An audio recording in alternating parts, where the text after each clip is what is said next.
Well, good morning, everybody. This is fantastic. I see we have people pretty much signed on from all over the globe. So therefore, good morning, good afternoon, and good evening, everybody.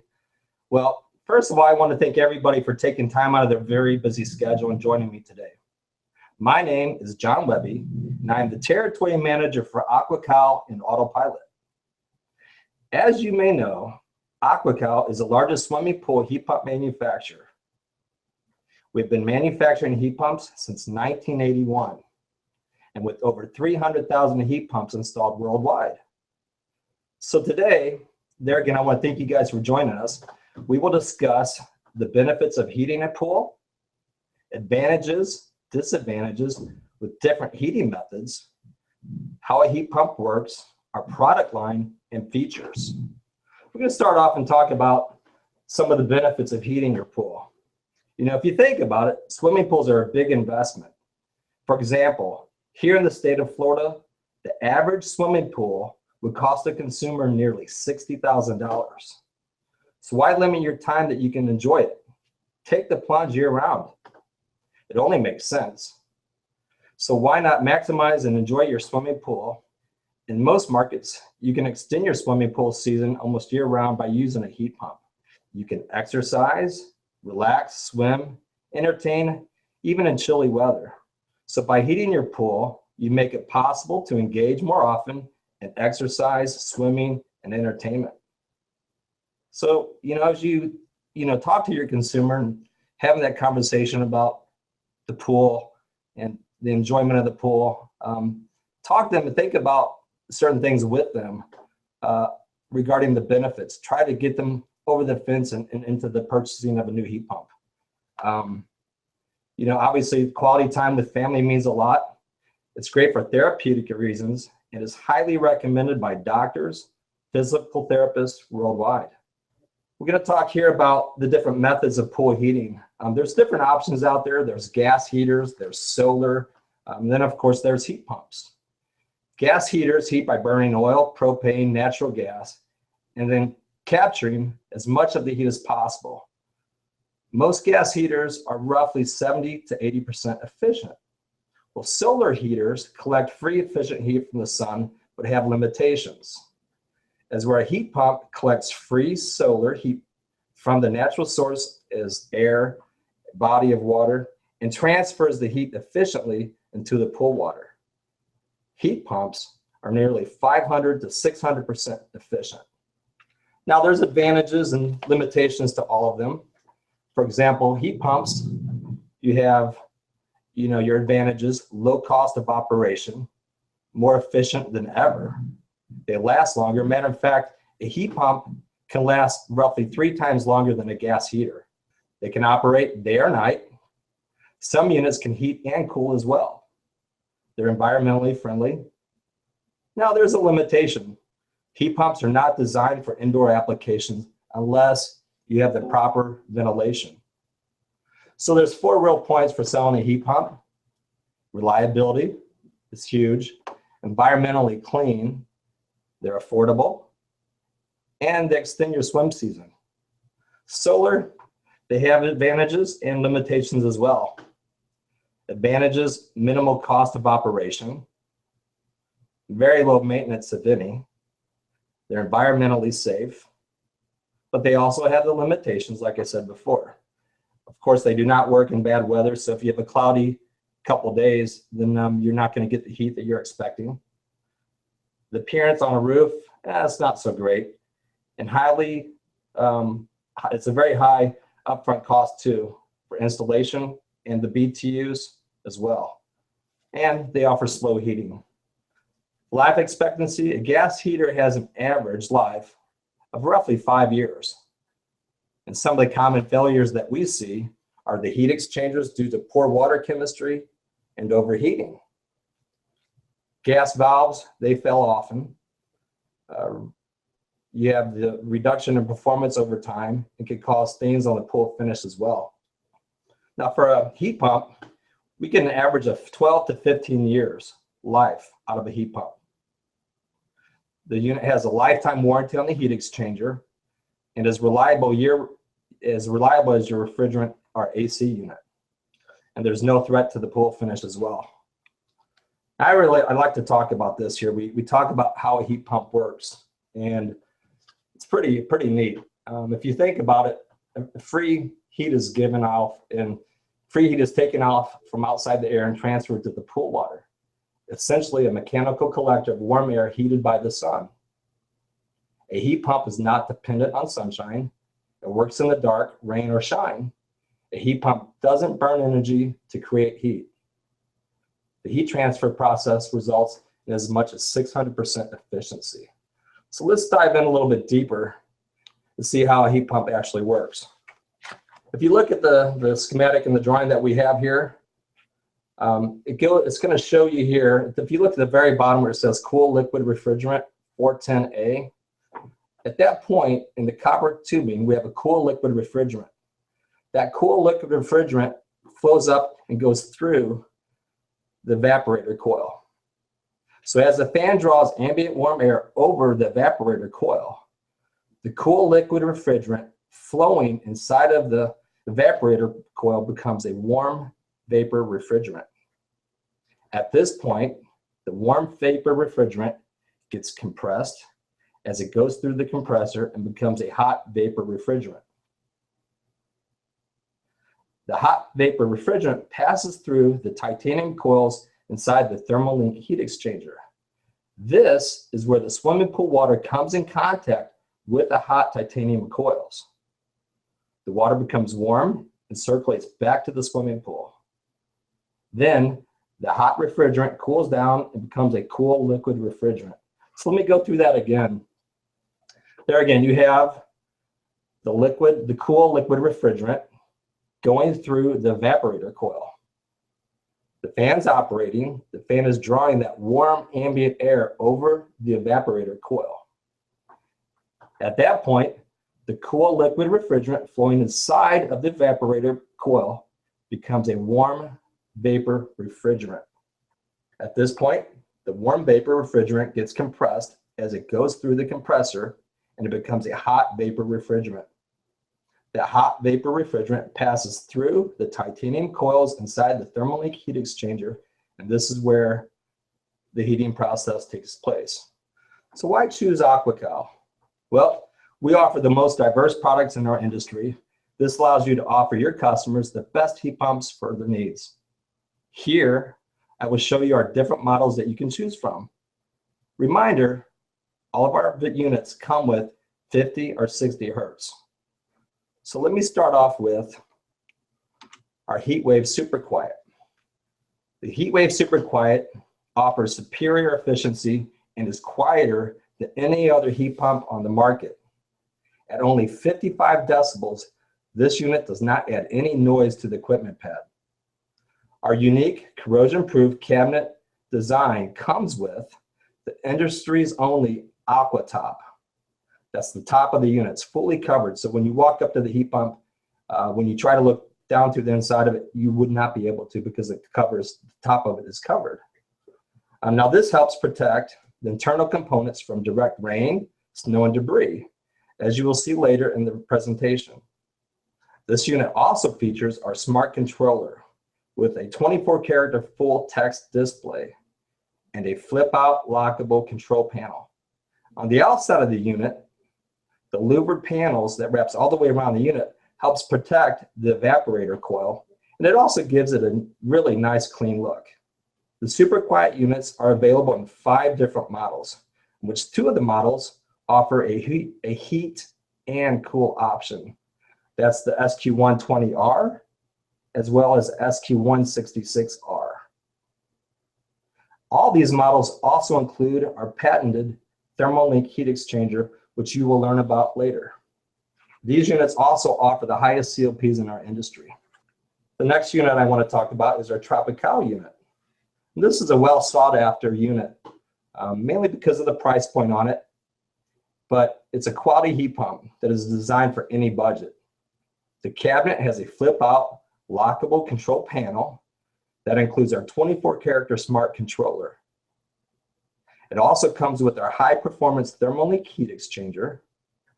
The design also has a built-in drain pan that provides condensation management. Depending on your hertz, we have 5 different models to choose from. If you currently use 50 hertz in your market, those units come with a heat and cool option. You have the T35, which is 36,000 BTUs, the T55 at 44,000 BTUs, a T75 at 70,000 BTUs, the T115 at 88,000 BTUs, and a T135 at 108,000 BTUs. So you have many models to choose from. If you have any questions, please contact your Horner Worldwide representative, and they will help point out the proper unit for your needs. This is a product that we're starting to see really take off. And here in the States, here in Florida especially, a lot of people years ago they had no idea that you could actually cool a pool down. Everybody knows that you can heat a pool, but these days you have the option where you can actually cool a pool down with either a heat and cool unit or just a typical TropiCool chiller. So the TropiCool is basically a chiller only. It is designed to lower the temperature of the pool to an enjoyable temperature throughout the summer. This product offers consistent performance while other cooling systems struggle to keep up. There's 3 models to choose from and available in 50 and 60 hertz. Now all models come with our smart controller, flip out display, and titanium heat exchanger.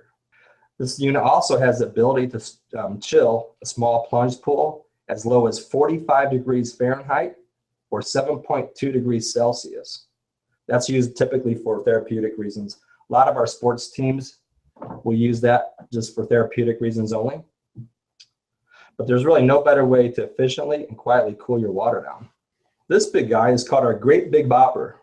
It's typically used for commercial applications. This is a high-performance air source model that offers a cooling and heating option as well. This model comes with our ThermoLink, it's a titanium ThermoLink heat exchanger, smart controller, and a corrosion-resistant cabinet. Depending on the hertz, this unit can provide nearly 500,000 BTUs. It's a big boy, it's a great unit. It also has a quiet feature, so it's a very quiet operating system. It's designed with dual plumbing configuration, allowing for convenient and easy installation. So contact your worldwide representative for more additional information if you have a need for a Great Big Bopper such as this one here. So what makes AquaCal the #1 choice? Key features that set us apart is what I think. Our dependability, our reliability. So one of the products that we have, and I've mentioned here recently as we were going through the different heat pumps that we offer, this is our smart microprocessor controller. Our smart controller is a 24-character full text display. It has the capability to connect with most external controls for both heating and cooling. One controller can actually control up to 16 heat pumps, and it has the functionality to work with gas heaters when an extra boost of heat is needed. This smart controller provides an easy-to-read menu option, as well as current status. By far the smartest controller on the market. Earlier, when I was talking about our super quiet unit, I mentioned the AquaTop.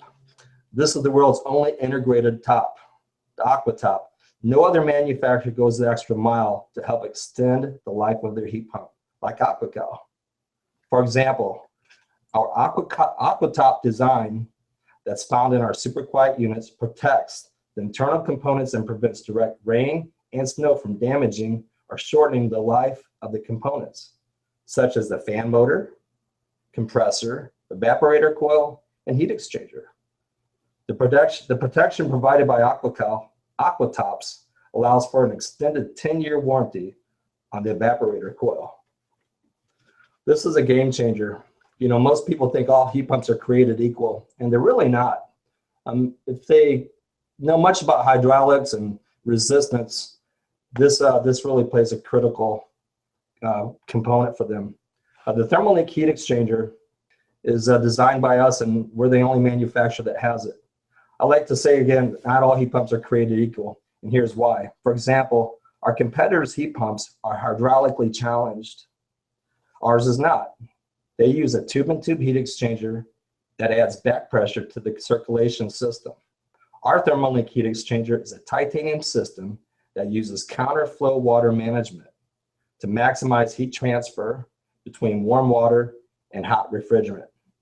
The thermal link reduces total cost of operation by reducing the resistance to flow. For example, our competitor's tube-in-tube heat exchanger at 45 gallons per minute has roughly 9 to 12 psi. That's a lot of back pressure. Our thermal link heat exchanger at 45 gallons per minute as well only has roughly 2 psi. Very, very little resistance. There again, this is a game changer. Sizing for heat loss. Not many people know this, but pools can lose up to 50% of their total heat rise overnight. That's a lot of heat loss. Total rise is the amount of degrees you raise the water over unheated pool water. You can go to our website for our sizing program to help you choose the right heat pump for your needs. So why choose an AquaCal heat pump? Affordability. We offer the most energy efficient models on the market. We can heat a pool for about 25% of the cost of heating with gas. Life expectancy. Our units are designed to last roughly 12 to 15 years. Now you can afford to heat your pool year round, around the clock. Heat your pool regardless, rain or shine. Our vertical air exhaust minimizes cold air recirculation compared to side exhaust systems. Remember, a higher COP is more efficient. For example, for every $1 input equals $6 of energy output with a COP of 6.0. Before we get to the questions, I just want to reiterate, some of the reasons that, you should possibly choose AquaCal. And one thing that comes to mind, I would like to mention that our team of professionals over at Horner Express Worldwide has a global perspective with long-time relationships in over 100 countries worldwide. And our constant focus throughout decades has been to create a win-win business strategy with companies like yours. Our passion to provide you guys the very best products, prices, and service so you can be successful. If you guys have any questions too, my email is attached to the presentation. You'll see it at the very bottom left-hand corner. Feel free to reach out to me anytime. But if you have any questions, I'd like to get to those now. Hello, I have a question here. The question is, John, what type of gas is used in a heat pump? It's a R410A refrigerant. Hi, everyone. This is Nina. The next question is, John, what will the optimal delta T we should consider? That's going to vary depending on the unit. You should see roughly anywhere between 2 to 6 degrees as a delta. Okay, the next question will be, can I explain on COP more? Can you explain COP more? Okay. The coefficient of performance is an efficiency rating similar to a SEER that many of us are familiar with, a SEER rating for air conditioners. So it's really a performance ratio of the amount of energy out that the heat pump produces compared to the energy it uses. So most COPs are somewhere in the above 4 up into the 6 or 8 range. The higher the number, the better. All right, thank you. And the next will be, should we install the heat pumps above the pool water level? It would be ideally if so, but not all applications you're able to do that. In that case, you would need a grid flow assembly, which is readily available through Horner Worldwide. All right, and the next one is how to replace the gas. The gas, it's a sealed system, so the gas should not normally need to be replaced unless there's a leak. So if there is a refrigerant leak, once the repair is made, typically a filter dryer, an inline filter dryer is replaced at the same time. And then the system is evacuated using a vacuum pump, following standard HVAC practices. And then the amount of gas is, these units are charge critical. So the refrigerant is then weighed in using a refrigerant scale to the amount that is listed right on the data plate, right on the side of the unit. Generally, the gas replacement is done by companies or persons that are certified to do HVAC or air conditioning repairs. All right, the next question is, what sort of ventilation required if the heat pump is installed in a plant room? Okay, so we generally try to discourage indoor or plant room installations just because heat pumps need a tremendous amount of airflow to operate efficiently. But if a unit is installed in a plant room, we need ventilation equivalent for most models, around 3,000 to 4,000 cubic feet per minute, or CFM of air, which is quite a bit of air. So we need an exhaust fan capable of moving or exhausting about 3,000 to 4,000 CFM. And then you would also need some inlets so that you get the proper cross ventilation. And then the next question is, one of the heat pump we supplied is continuously getting problems. What could be the reason? We would need more information on that. So I would suggest that you contact your Horner worldwide sales rep, and we can get the details on that and see, because that could be a wide variety of issues, anywhere from shipping damage to application to quality issues. So we would need more detail. And then the last question I have so far is, can the heat pump install in subcellar parking level? So this is similar to the plant room installation. And again, generally we discourage installation anywhere where we don't have free and open airflow. So what can happen in the cellar, the cold air will tend to gather around the heat pump, and the efficiency will just decrease. So generally we would discourage that unless the area has very, very good ventilation. I have another question is that they need more details on selecting a correct heat pump for total volume of water. We need calculation method. I can actually send that to you, but we have a website that they can go to.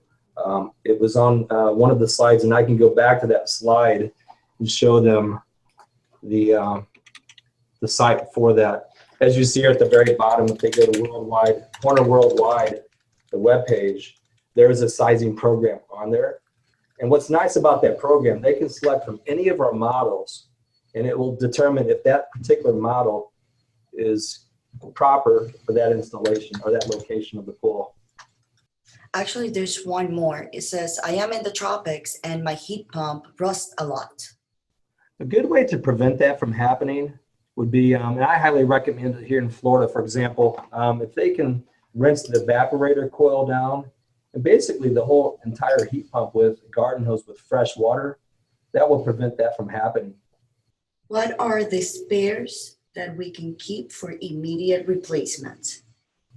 We have a list of components that we can provide, but what I would recommend is contacting your Horner Worldwide representative, and he could send the list over that we recommend for particular units. There's another question. New heat pump doesn't rise temperature in heating. The heat pump is generally considered to be a maintenance heater. So if your customer is used to a gas heater, which gives you a very high temperature difference and often heats up very quickly, the heat pump may be a bit slower. Your temperature rise and your delta T are going to vary, by model and depending on your water flow rate. But there are a lot of variables here, so this is a difficult one to ask. But a typical temperature rise may be in the area of 1 degree Fahrenheit per hour. So with new pools, for the first time heating, we do recommend that the system, the circulation system and the heater be set to run for continuous operation. And many pools could take, depending on the air temperature and the starting temperature of the water and your desired temperature, it could take several days to bring the pool fully up to temperature. So that's a bit of a challenging question to ask, but we may, see somewhere about 1 degree of temperature rise per hour would not be unusual. Indoor pools, how you calculate wind factor, suppose pool volume. Generally, for an indoor application, we would eliminate the wind factor. And when you're using the sizing program, you have that option where you can select a wind condition or no wind condition. And of course, there you would select no wind condition. Can these units be used for ducted installations? If not, can it be customized with higher capacity fans suitable for ducted installations? So the first one about ducted installations. So the answer to that is just adding a duct. No, the fan that comes with the unit is not designed or capable of pushing air through a duct. Now, what installers sometimes do is install a ducting system that has its own exhaust fan. So as long as there is another fan to assist and to move the air through the duct, then it will work. But a duct alone, that system will not work. We had a question about, somebody made a comment that some brands use different types of refrigerant like 407C and R134A. So yes, in the past, we have used different refrigerants such as 407 and 134. Since 2010, though, everything we have produced has been R410A. So those other refrigerants are typically in older systems. Back to the 410A, really we're using that. That's a required refrigerant type in the United States. So all of the units we produce have 410A, but we are looking at and experimenting with different refrigerants. So we may see some changes 5 or 10 years down the road, but it's just, it's what's required here in the US. I want to thank everybody for attending today. I really appreciate your questions and questions at the very end. By all means, if you guys have any questions after today, my email is located at the bottom of the screen. It's johnw4@aquacal.com. We are also looking at putting a calendar together for you guys with upcoming webinars we'd like to share with you guys. So as soon as we have those available, we will let you know. But there again, thank you again for attending. Any questions, feel free to reach out to me.